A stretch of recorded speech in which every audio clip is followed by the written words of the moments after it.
Social media की service हमेशा आपके लिए फ्री रहती है, लेकिन क्या कभी आपने ऐसा सोचा कि सोशल मीडिया की सर्विसेज हमेशा आपके लिए फ्री क्यों रहती है?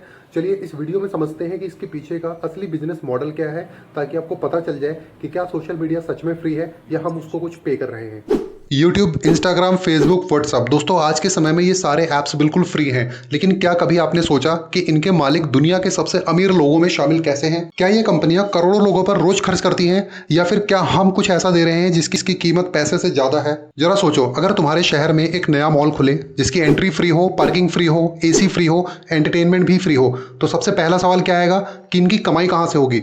फिर पता चलता है कि मॉल तुमसे नहीं, अंदर की दुकानों से कमाता है। क्यों? क्योंकि तुम वहां पे रोज आते हो।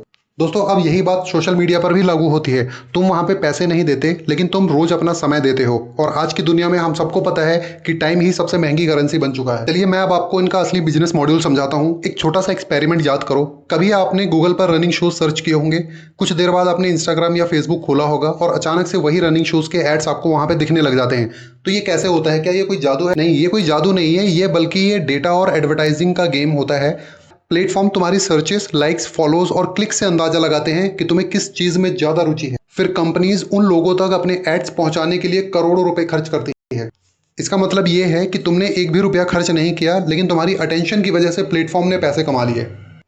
सोचो, अगर रोज 10 करोड़ लोग सिर्फ 30 मिनट के लिए भी किसी ऐप्स पर टाइम बिताते हैं, तो कंपनीज को करोड़ों का इंप्रेशन मिलता है। अब मान लो नाइकी, सैमसंग या जोमेटो जैसी कंपनीज चाहती हैं कि उनके एड्स सही लोगों तक पहुंचे।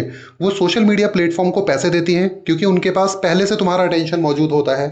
यानी कि इन ऐप्स का असली प्रोडक्ट आप नहीं हो, आपकी अटेंशन है।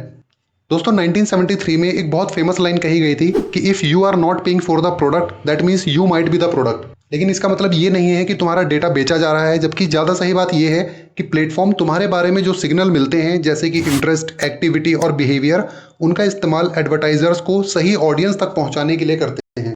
और यही वजह है कि एडवर्टाइजर्स अरबों रुपए खर्च करते हैं, और इसी वजह से तुम्हारे लिए ये ऐप्स बिल्कुल फ्री है, क्योंकि कंपनी ये बहुत अच्छे से जानती है कि अगर उसने इन ऐप्स के ऊपर चार्ज लगाया तो करोड़ों लोग उनके इन ऐप्स को इस्तेमाल करना बंद कर देंगे। इसीलिए कंपनीज इन ऐप्स को हमेशा फ्री रखती है, ताकि आप फ्री माइंड होकर इनके ऐप्स पर आएं और आपको पता भी ना चले कि आपने कितने घंटे इनके ऐप्स पर ऐसे ही बिता दिए। अगर आप टेक्नोलॉजी के पीछे के सीक्रेट्स को ऐसे ही जानना चाहते हैं, तो हमारे साथ जुड़े रहिए, और अगली वीडियो में हम आपको बताएंगे कि गूगल मैप को कैसे पता चल जाता है कि आगे वाली रोड पे ट्रैफिक जाम लगा हुआ है। मिलते हैं अगली वीडियो में, तब तक के लिए धन्यवाद।